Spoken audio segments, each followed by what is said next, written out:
છોટાઉદેપુર જિલ્લાના કવાંટ તાલુકામાં આવેલા સમલવાંટ ગામમાં ઉનાળાની શરૂઆત થતાં જ પાણી માટે હાહાકાર છે।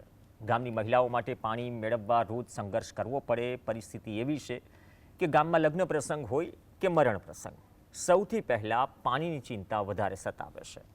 ડુંગરાળ વિસ્તારમાં આવેલા આ ગામમાં પાણીના તમામ સ્ત્રોત સૂકાઈ જતા મહિલાઓને દૂર દૂર સુધી પાણી શોધવા માટે રજળપાટ કરવો પડે।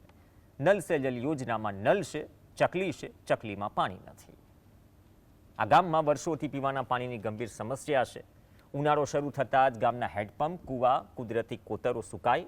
ગામમાં લગભગ 100 જેટલા હેન્ડપંપ છે, જેમાં એક ટીપું પણ પાણી નથી।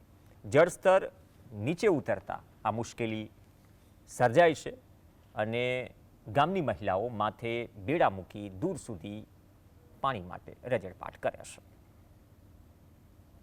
અમારા ગામની અંદર મારે આજે લગ્ન છે।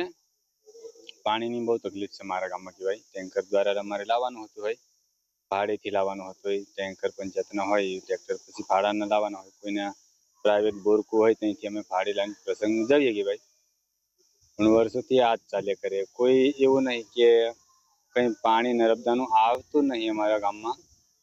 વર્ષોથી આ જ સિસ્ટમ ચાલ્યા કરે। અમારા ગામમાં એક જ માંગ છે કે અમને નર્મદાનું પાણી મળે। જય ભૈ રાઠોડ।